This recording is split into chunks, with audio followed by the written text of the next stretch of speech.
आणि आता वळूयात पुढच्या बातमीकडे। दिल्लीचे मुख्यमंत्री अरविंद केजरीवाल यांच्या निवासस्थानी गुन्हे शाखेचे अधिकारी दाखल झालेत। आमदार फोडण्यासाठी कोट्यावधी रुपयांची ऑफर देण्यात आल्याचा आरोप केजरीवालांनी केला होता। त्यामुळे चौकशीसाठी अधिकारी आता दाखल झाले होते। भाजपने चौकशीसाठी तक्रार दाखल केली होती। अधिकाऱ्यांनी केजरीवाल यांना नोटीस दिली आहे, मात्र अद्यापही नोटीस त्यांनी स्वीकारली नाहीये।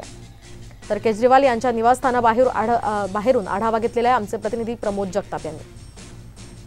दिल्लीचे मुख्यमंत्री अरविंद केजरीवाल यांना काल दिलेल्या क्राइम ब्रांचच्या नोटीसीनंतर ती नोटीस त्यांनी स्वीकारली नव्हती। त्यानंतर आज पुन्हा एकदा क्राइम ब्रांचची टीम अरविंद केजरीवाल यांच्या दिल्लीतील निवासस्थानाबाहेर आल्याचं चित्र आपल्याला बघायला मिळते। ही दृश्य आपण बघू शकतोय। अरविंद केजरीवाल यांच्या घराबाहेर खरं तर मोठ्या प्रमाणात सिक्युरिटी जी आहे ती तैनात करण्यात आलेली आहे।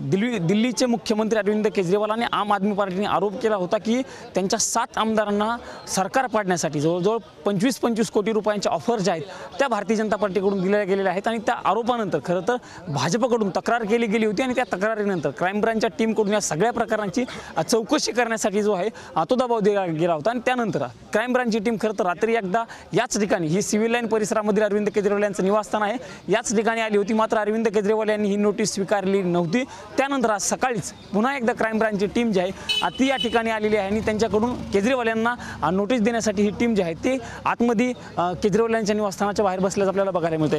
खरं तर केजरीवाल असतील किंवा त्यांच्या पक्षाच्या मंत्री असतील आतिशी यांनी देखील अशाच प्रकारचा आरोप केला होता। त्यांना देखील नोटीस दिलेली आहे, पण त्यांनी देखील या प्रकरणातील कुठलाही उत्तर जे आहे ते दिलेलं नाही आहे। केजरीवाल या प्रकरणाची नोटीस घेत आहेत का, नोटीस घेतल्याच्या नंतर कशा पद्धतीने तपासाला केजरीवाल सामोरं जातात हे पाहणं महत्त्वाचं असणार आहे।